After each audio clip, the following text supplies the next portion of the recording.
Hello guys, nataka leo tushare content moja. Ni kwamba maybe immediately simu yako imeibiwa, kwamba unaweza kufanya nini kama kwenye pitapita zako simu yako imekuapuliwa. Kwa hiyo immediately simu yako inapoibiwa, uassume kwamba mwizi anakuwa hana password immediately, kwamba anaweza akatoa password na mwingine anaiba lakini ajui cha kufanya. Kwa hiyo immediately nenda kwenye simu ya rafiki yako, sawa, nenda kwenye browser yote, can be Mozilla, Firefox, Google, and then type my find my device. Press okay. Nenda kwenye Google moja kwa moja, linki ya Google, usiende kwenye linki za kwenye browser nyingine, I mean linki za kwenye app nyingine. Nenda kwenye Google moja kwa moja, alafu hapa nenda kwenye, kwa sababu itakuwa ni simu ya rafiki yako, hadi account. Utaadi account, utaweka account yako ile ile ambayo imekuwa signed kwenye your device. Utaweka account then utaweka password. Utakapoweka password itaweza kuonesha hiyo simu yako moja kwa moja. Kwa mfano hii ni simu yangu GoPixel. Kwa hiyo hapa moja kwa moja itakuonesha kwamba simu yako iko wapi direct moja kwa moja, lakini pia kwenye ile simu itaweza kutoa notification kwamba your phone is located here. Umeona hapo, itakuonesha moja kwa moja. Kwa hiyo ukiamua hapa unaweza ukaplay sound. Ukiplay sound moja kwa moja kule inaenda kuplay ringtone moja kwa moja, ita play ringtone kwamba hii simu moja kwa moja inatafutwa na mhusika.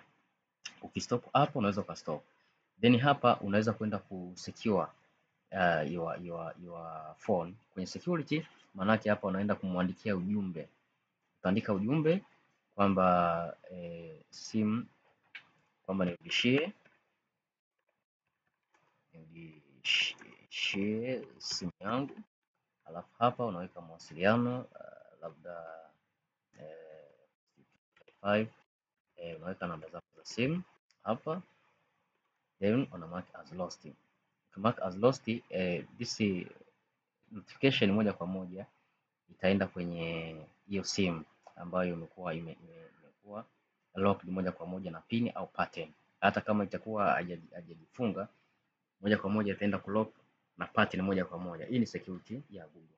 Lakini immediately atakapokuwa ashatoa hiyo password, itakapotoa hiyo Google account, hautaweza kuona, maanake hapa itaenda kuonesha kwamba hii simu haipo moja kwa moja, yani haitaonesha kwamba kuna location yoyote ile.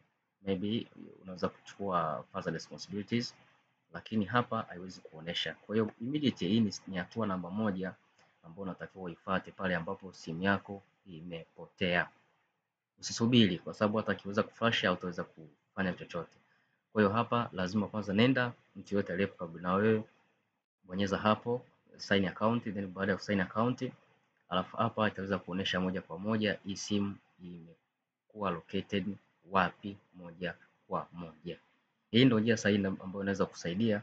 Kwa hiyo hapa lazima utamwandikia ujumbe kwamba nirudishie simu yangu 1 2 3, ajue jinsi utakavyokumdanganya, kwa sababu utakapoandika ujumbe itaenda kuprompt moja kwa moja kwenye screen. Kiprompt hapo unaweza kuona moja kwa moja.